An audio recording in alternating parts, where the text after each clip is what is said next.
कर्नाटक में जैन संत कामकुमार जी महाराज जी की हत्या कर दी गई। हत्या के बाद से पूरे देश में जैन समाज में रोष है।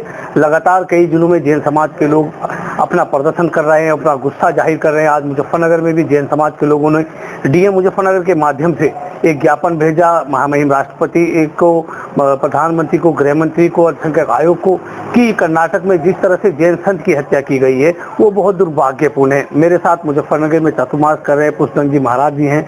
पुष्पचंद जी, किस तरह महाराज जी आप देखते हैं इस घटना को, जघन्य घटना को, जबकि जैन समाज अहिंसा का पुजारी है? मैंने आज इसके ऊपर भी एक लेख लिख के दिया है और सरकार से मैंने कहा है कि हम लोग अहिंसक हैं और प्राणी मात्र की सेवा में निकले हैं और अहिंसा का पालन करते हैं। हम लोग कभी किसी की निंदा भी नहीं करते और किसी धर्म की चर्चा भी नहीं करते हैं, और जहाँ के सभी लोग आते हैं तो अपना व्यवहार के साथ उनसे मिलते भी हैं। यह दिगंबर जैन धर्म के साथ बड़ी अनहोनी घटना हुई है और हम लोग तो वीतरागी साधु हैं, ना शस्त्र लेके चलते हैं, ना अपशब्द लेके चलते हैं और ना इनका उपयोग करते हैं। लेकिन ऐसा क्या हुआ जो इन लोगों ने उनका सर कलम किया? हम लोग तो साधना करने वाले थे और समाज का मार्गदर्शन करने वाले हैं। सरकार से इतनी उम्मीद रखते हैं, आप सभी धर्मों की रक्षा में तत्पर रहते हैं। हम चाहते हैं कि जैन धर्म भी एक परम अहिंसा का धर्म है और प्राचीन धर्म है, आदिनाथ के समय से प्रारंभ हुआ है। तो सरकार को हम लोगों की सुरक्षा के लिए ध्यान देना चाहिए। अभी आपने महाराज जी कहा कि जैन समाज है भी, जैन समाज मतलब जो जैन संत हैं वो तो एक अहिंसा वाले लोग हैं कि भाई हिंसा नहीं होनी चाहिए, हर चीज से दूर रहते। फिर इस तरह जैन संत की हत्या के पीछे क्या एक मकसद हो सकता है किसी का? किसी ने अपनी दुश्मनी निकाली होगी, या कभी कभी हम लोग जब विहार करते हैं तो कुछ लोगों को नग्नता पसंद नहीं आती, लेकिन हम लोग तो पलकें झुका करके और 4 गज 5 गज आगे की ज़मीन देख के चलते हैं। पब्लिक की तरफ भी हमारा मुख नहीं होता, लेकिन वो किस कारण से किया मुझे भी ज्ञात नहीं है, लेकिन ये घटना अच्छी नहीं है। क्या एक मैसेज आपका होना चाहिए कि जैन धर्म के जो संत हैं, अभी आपने कहा कि 4 गज आगे भी नहीं सकते हैं, कि जैन संत के धर्म के लोग संत निकलते हैं तो उनसे उन लोगों को क्या दिक्कत है? तो क्या एक मैसेज देना चाहते हैं कि जैन धर्म के लोग अहिंसावादी हैं, जैन धर्म के लोग अपने धर्म के लिए ही काम करते हैं, संत जो है वो दीक्षा शिक्षा देने का काम करते हैं, तो क्या एक मैसेज आपकी तरफ से होना चाहिए इस देश के लिए? नहीं, आज तक हमने किसी धर्म की निंदा नहीं की, किसी की बुराई नहीं की, आलोचना नहीं की, और सभी लोग प्राय अक्सर हम लोगों के पास भी आके बैठते हैं। ऐसा तो ये पहली बार हुआ है और मुझे आश्चर्य सा लग रहा है। अब उसका कारण क्या हो सकता है मैं अभी आपसे कुछ नहीं कह सकता जब तक कि पूरी जानकारी ना मुझे हो जाए। लेकिन इतना ज़रूर है, हम लोग अहिंसक हैं और देश प्रेमी हैं और प्राणी प्रेमी हैं। हम किसी का कभी भी बुरा नहीं चाहते। कर्नाटक में जैन संत कामकुमार नंदी जी महाराज की बेरहमी से हत्या कर दी गई। इस हत्याकांड के बाद जैन समाज में बहुत बड़ा रोष है। लगातार अलग अलग जिलों में जैन समाज के लोग कलेक्टर के माध्यम से राष्ट्रपति और प्रधानमंत्री को अपना ज्ञापन भेज रहे हैं। हमारे साथ मुजफ्फरनगर के प्रेमपुरी में जैन औषधालय, यहाँ कुछ जैन समाज के लोग मौजूद हैं। इनसे जाने की जैन समाज में इस हत्याकांड का कितना रोष है। गौरव जैन हमारे साथ है। गौरव जैन, आप बताइए कितना रोष एक जैन समाज के लोगों के बीच है हत्याकांड को लेकर? जैन समाज पूरी तरह आहत है और चूंकि पूर्व में भी लगातार सरकारों को इस तरह की संभावनाओं से अवगत कराते रहे हैं, जैन तीर्थों की सुरक्षा के लिए, जैन धर्म स्थल, जैन धर्मावलंबी और जैन संतों की सुरक्षा के लिए और तमाम मांगे जैन समाज ने रखी हैं।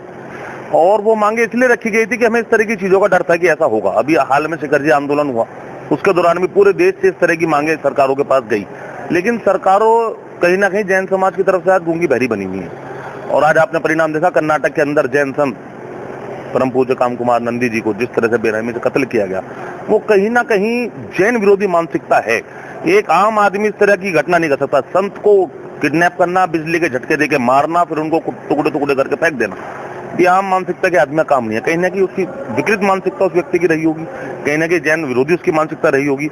और ऐसी घटनाओं की पुनरावृत्ति ना हो, इस चीज के लिए हम लोगों ने यहाँ से भी मुजफ्फरनगर से भी ज्ञापन दिया है, महामहिम राष्ट्रपति महोदय के नाम, प्रधानमंत्री जी के नाम, गृह मंत्री, तमाम लोगों के नाम, कर्नाटक के मुख्यमंत्री, राज्यपाल, डीजीपी, सबके नाम हमने ज्ञापन दिया है इस उम्मीद के साथ कि इसका षड्यंत्र का खुलासा हो। और जो हमारी मांगे हैं, जो ऐसे संगठन है जो जैन विरोधी मानसिकता का प्रचार कर रहे हैं, जैन विरोधी मानसिकता को बल दे रहे हैं देश के अंदर, उनको प्रतिबंध लगे, जैसे अनूप मंडल, जैन संतों को बिहार में सुरक्षा मिले, जो चातुर्मास है उनमें सुरक्षा मिले, जहां पे जैन समाज थोड़ी संख्या में है उनकी सुरक्षा वहां पे खतरे में है, वहां उनके मंदिर कब्जाए जा रहे हैं, उन्हें परेशान किया जा रहा है, उन्हें सुरक्षा मिले। एक जैन सुरक्षा आयोग का गठन हो, उसके माध्यम से प्रदेश में, देश में, उसके माध्यम से जैन अपनी बात को सरकार तक पहुंचा पाए, उस पर निर्णय पहुंचाएंगे। मैं आऊंगा आपके पास, हमारे साथ रोहित जैन भी हैं। रोहित जैन, इस घटना को किस तरह आप देख रहे हैं? देखिए, जो कर्नाटक में आचार्य श्री कामकुमारानंद जी महाराज की नृशंस हत्या हुई है, वे बहुत ही निंदनीय है। कर्नाटक सरकार को इसे फास्ट ट्रैक कोर्ट पर इस केस को ले जाकर बहुत जल्दी जांच करनी चाहिए और दोषियों को फांसी की सजा होनी चाहिए। लेकिन हम कर्नाटक तो गा रहे हैं, लेकिन हम ये नहीं देख रहे जहां हम रहते हैं उत्तर प्रदेश, यहाँ पर मुनियों की सुरक्षा के लिए क्या व्यवस्था है। सबसे पहला सवाल तो हमारे लिए यही होता है कि हम कर्नाटक सरकार को तो कह रहे हैं, लेकिन हम अपनी सरकार को नहीं कह रहे हैं। हमारी उत्तर प्रदेश सरकार में भी किसी भी प्रकार की कोई व्यवस्था मुनियों के लिए, विहार के लिए कोई सुरक्षा व्यवस्था नहीं है। आपका हमारे यहाँ आचार्य श्री का चतुर्मास चल रहा है, प्रेमपुरी मुजफ्फरनगर, आचार्य पुष्पन सागर महाराज का। जिस भी आचार्य श्री का प्रवेश हुआ था, यूपी सरकार ने उन्हें राजकीय अतिथि घोषित किया था और पूरा प्रोटोकॉल बनाकर भेजा था, लेकिन प्रोटोकॉल की कोई व्यवस्था आज तक हमें नहीं मिल पाई है। हम अधिकारियों के चक्कर काट रहे हैं, बार बार अधिकारियों के हम लेटर दे रहे हैं, पत्र व्यवस्था हमें भी एक प्रतिलिपि प्राप्त हुई थी अधिकारियों की, लेकिन उस पर कोई भी कार्य नहीं हुआ है। सुरक्षा की दृष्टि से अधिकारी बिल्कुल मौन है।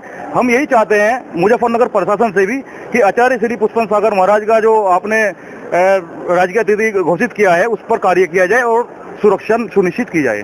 तो अभी रोहित जैन, गौरव जैन ने बताया कि बड़ा है कि उन्होंने सवाल उठाया, अपनी सरकार पर सवाल उठाया कि राजकीय अतिथि बनाया जैन पुष्पन जी महाराज को, लेकिन उसके बाद कोई व्यवस्था नहीं हुई। आपका क्या मानना है, क्या कहना है? देखिए, मैं रोहित जी से कहीं ना कहीं सहमत हूँ। आपने राजकीय अतिथि घोषित किया, एक तो सम्मान दिया, उसके लिए सरकार का धन्यवाद हम लोग समाज की तरफ से मैं करता हूँ। लेकिन राजकीय अतिथि घोषित करने के बाद प्रशासन वो व्यवस्थाएं दे पाया, नहीं दे पाया जो राजकीय अतिथि को मिलनी चाहिए। यहाँ पर वो व्यवस्थाएं नहीं मिल पाई। जिस तरह की घटना कर्नाटक में हुई है वो कहीं भी हो सकती है, कहीं भी हो सकती है। हमारे साथ वो जैन समाज के हैं, आपका नाम? अमूल को जैन। किस तरह कर्नाटक की घटना को देख रहे हैं? क्या जैन संतों की सुरक्षा के लिए सरकार को कोई व्यवस्था करनी चाहिए? ये बहुत ही विवश घटना है। ये केंद्र सरकार और राज्य सरकार को मिलकर इस घटना का पर्दाफाश करना चाहिए। जैन समाज पूरा रुष्ट है। समस्त भारत में जो है जैन लोग जो है भारत की अर्थव्यवस्था में निरंतर सहयोग देते हैं। 25% की जीडीपी जो है जैन समाज ही देता है, लेकिन जैनियों की सुरक्षा के लिए सरकार में, गवर्नमेंट ने कुछ नहीं कर रही है। जबकि आज हमारे आचार्य श्री को राजकीय अतिथि का दर्जा मिला है, जैसे रोहित भाई ने कहा, लेकिन यहाँ पे देखोगे आप कोई सुरक्षा व्यवस्था, कोई गार्ड तक भी मौजूद नहीं है। फिर यहाँ कुछ हो जाएगा, फिर हमारे पे हम दोष निकालेंगे राज्य सरकार पर। ऐसा नहीं है, ये स्थानीय प्रशासन का काम है कि वो व्यवस्था लागू करे। हमारे साथ और जैन समाज के, आपका नाम? पुनीत जैन। पुनीत जैन जी, किस तरह देख रहे हैं कर्नाटक की घटना को? कितना जैन समाज में रोष है? जैन समाज एक अहिंसात्मक समाज है और हम हमेशा भगवान महावीर स्वामी के सिद्धांत जियो और जीने दो, अहिंसा परमो धर्म की भावना पर जी रहे हैं। अफसोस तब होता है जब हम अपनी राज्य सरकारों पर, केंद्र सरकारों पर आंख मूंदकर अत्यधिक विश्वास कर लेते हैं और इस विश्वास के चलते हम सो जाते हैं और सारी व्यवस्था जो हमारी राज्य सरकार और केंद्र सरकार देख रही हैं वो बिल्कुल नाकाम हो जाती हैं। क्योंकि एक सीधे साधे संत जो निरंतर 15 वर्षों से एक स्थान पर रहकर अपनी तप और त्याग, अपनी संयम और साधना से जैन धर्म का प्रचार प्रसार बहुत अच्छे तरीके से कर रही हैं, उनके साथ एक ऐसी घटना कि उनके टुकड़े टुकड़े कर दिए जाएं, उन्हें कर्ण देकर मारा जाए और उसके बाद भी आज तक किसी भी बड़े अधिकारी का या मंत्री का कोई स्टेटमेंट ना आना, ये दर्शाता है कि कहीं ना कहीं कुछ ना कुछ, किसी ना किसी रूप में सरकार पता नहीं क्या हमसे चाह रही है। और ये आप जानते हैं पत्रकार महोदय कि जब कोई अहिंसात्मक समाज सड़क पर उतरता है तो क्या स्थिति होती है। सम्मेद शिखर जी आंदोलन में सभी ने देखा है कि कितने सुंदर भाव से हमने शांति के साथ अपनी बात को सरकार तक रखा है। मैं भविष्य में ऐसी पुनरावृत्ति ना हो, हम मात्र ये कहें कि कर्नाटक में कांग्रेस की सरकार है, देखिएगा सरकार किसी की भी हो, राज्य सरकार किसी की भी हो, केंद्र में जो बैठे हैं मालिक वही होते हैं। मैं आदरणीय केंद्र सरकार के जो भी माननीय मंत्री जी हैं, चाहे वो मोदी जी हों, उनके सर्वोच्च, उन सभी से यही प्रार्थना अनुरोध और अपने आक्रोश के साथ यही विनती करूंगा कि वो इस कार्य को अधिक से अधिक जो दोषी हैं उन्हें पीड़ित करें, दंडित करें और भविष्य में यह कार्य न हो इसके लिए अपने पूरे प्रयास करें। तो ये थे जैन समाज के लोग जो कर्नाटक की घटना को लेकर बहुत बड़े रोष में है और उनका सीधा सीधा मानना है कि सरकार को इस घटना पर सख्ती से कदम उठाना चाहिए। मैं हूं राशिद अली और आप देख रहे हैं खोज न्यूज।